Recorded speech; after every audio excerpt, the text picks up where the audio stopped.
हर हर Mahadev. Like जरूर करें दोस्तों। हरतालिका तीज के व्रत में क्या क्या खाना चाहिए और सर्गी कैसे लेनी चाहिए, व्रत का पारण कैसे करें और सास को थाली कैसे दे, क्या क्या सामग्री उसमें रखनी चाहिए और जिनकी सासू माँ नहीं है वो क्या करे। साथ ही साथ हरतालिका तीज पर एक चीज जरूर खा लेनी चाहिए और गलती से भी 3 महिलाएं हरतालिका तीज का व्रत कभी ना रखें। पति हो जाता है बर्बाद। भगवान शिव और माँ गौरी आपकी झोली खुशियों से भर देंगे, हो जाओगे धनी। सच्चे दिल से कमेंट बॉक्स में लिखे ओम नमः शिवाय, जय माता पार्वती। माता पार्वती के लिए एक लायक तो बनता है दोस्तों। हरतालिका तीज शुभ मुहूर्त भाद्रपद की शुक्ल पक्ष की तृतीय तिथि 5 सितंबर 2024 को दोपहर 12:21 पर शुरू हो रही है। तिथि का समापन 6 सितंबर को दोपहर 3:01 पर होगा। उदय तिथि के अनुसार शुक्रवार 6 सितंबर के दिन हरतालिका तीज का व्रत किया जाएगा। इस दौरान पूजा का मुहूर्त प्रातःकाल 6:02 से सुबह 8:33 तक रहेगा दोस्तों। हरतालिका तीज पर पहले सर्गी ली जाती है। आइए जानते हैं सर्गी कैसे ले। हरतालिका तीज व्रत शुरू होने से पहले सूर्य उदय से पहले या मध्य रात्रि में महिलाएं सर्गी करती है। सर्गी में नमक युक्त भोजन नहीं करना चाहिए। साथ ही सर्गी में बहुत भारी भोजन न करें जिससे आपको उपज की समस्या हो जाए। सर्गी में फल, जूस, नारियल पानी, ड्राई फ्रूट्स और मुरब्बा खा सकती है। इससे आपको एनर्जी मिलेंगे और डिहाइड्रेशन नहीं होगा। साथ ही आपको व्रत के दिन भूख भी नहीं लगेंगी। अगर आप इस व्रत को निर्जल नहीं रख सकती है तो आप व्रत रखने से पहले संकल्प अवश्य ले ले। पारण में शामिल करें ये चीजें। हरतालिका तीज के अगले दिन पारण किया जाता है। मान्यता है कि चतुर्थ तिथि लगने के बाद ही पारण करना चाहिए। व्रत का पारण कभी भी नमक युक्त भोजन से नहीं करना चाहिए। आप पानी, शरबत, फल या मीठे से व्रत खोलें। पारण में धीरे धीरे पानी पिए, फिर किसी मीठी चीज का सेवन करें। मीठी चीज का सेवन करने और प्रसाद ग्रहण करने के बाद ही नमक से बना भोजन मुंह में डालें। दोस्तों शास्त्रों के अनुसार माना जाता है कि भगवान शिव और माता पार्वती को बेल फल अर्पित करने के बाद प्रसाद स्वरूप में पूरे परिवार को खाना चाहिए। इससे आपके घर में हमेशा पैसों की कभी भी कमी नहीं होगी। घर में लक्ष्मी का आगमन होगा। इस दिन बेल खाना बहुत ही शुभ और मंगलकारी माना जाता है। इस दिन आप बेल का फल प्रसाद स्वरूप में पूरे परिवार को बांटें और खिलाएं, क्योंकि बेल में समस्त देवी देवताओं का वास होता है। दोस्तों व्रत संपूर्ण होने के बाद सास को थाली दी जाती है। आइए जानते हैं थाली में कौन सी सामग्री रखनी चाहिए जो कि शुभ मानी जाती है। इसके लिए बगैर आपका व्रत अधूरा ही रहेगा।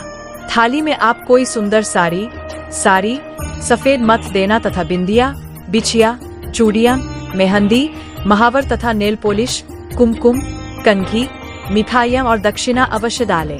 अगर आपकी सासू माँ नहीं है तो आप इसे ननद को दे सकते हैं या बाहर किसी भी बुजुर्ग महिला को आप दे सकते हैं जिसे आप अपना मानते हैं और उनका आशीर्वाद अवश्य ले ले।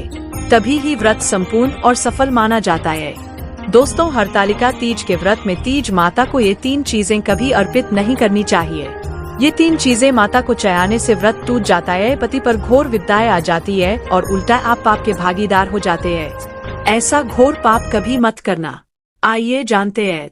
दोस्तों सबसे पहली चीज है माता को अर्पित की जाने वाली सामग्री, जैसे कि टूटे हुए चावल कभी अर्पित नहीं करने चाहिए। टूटी हुई चौकी, खंडित चौकी नहीं होनी चाहिए।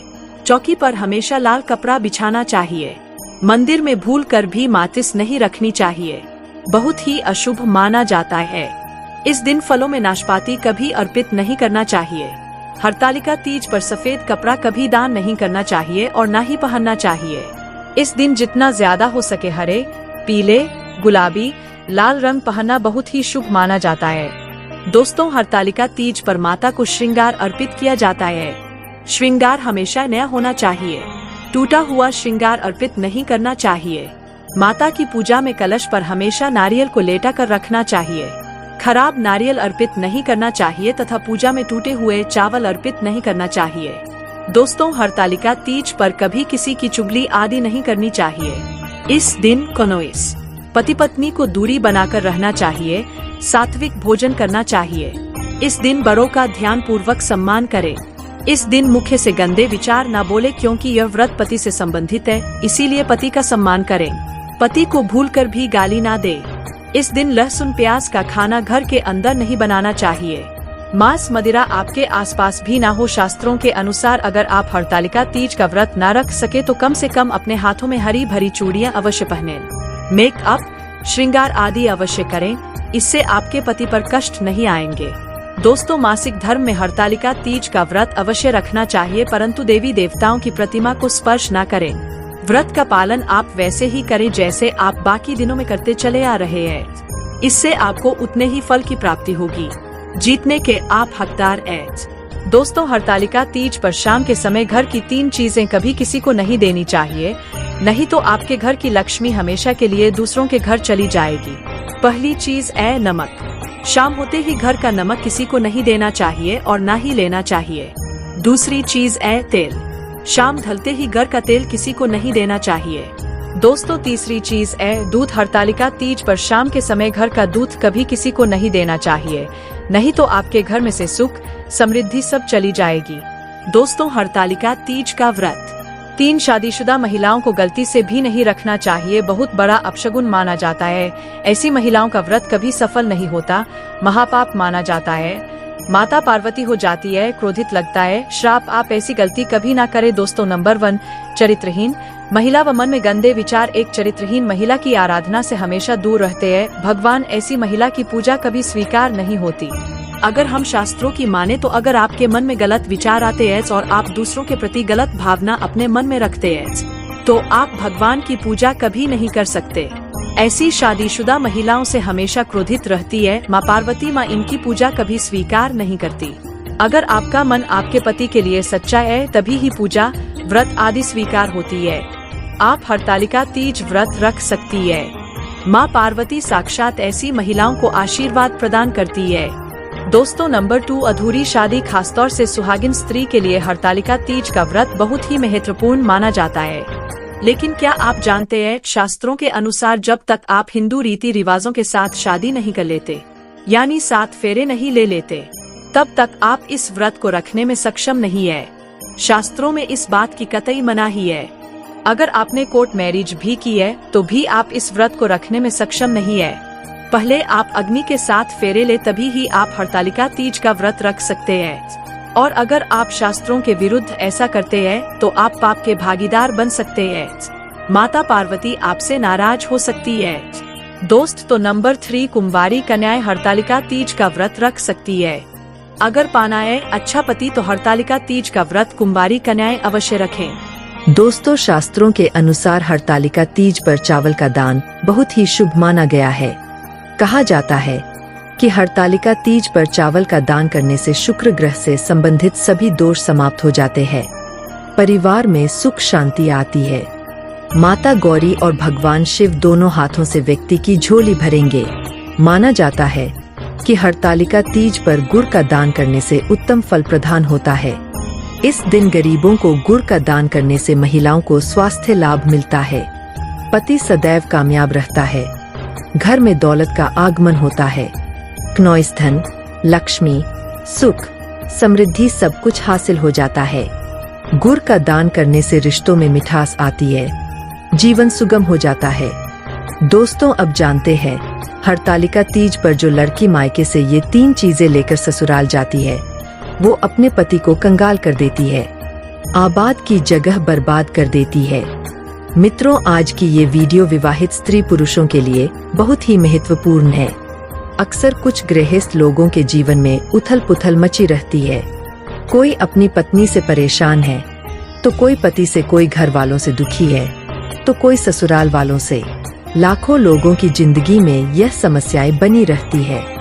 शादी के बाद किसी का जीवन स्वर्ग बन जाता है, किसी का नरक। किसी के घर में रोज कलह मची रहती है तो किसी का तलाक हो जाता है।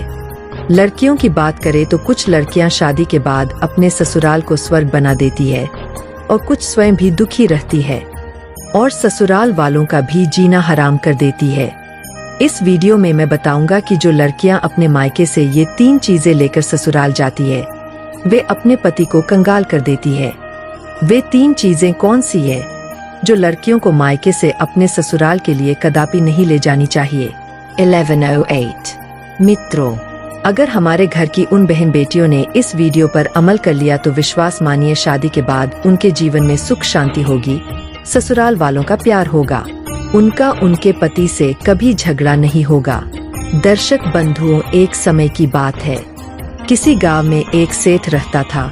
उसकी एक लड़की थी।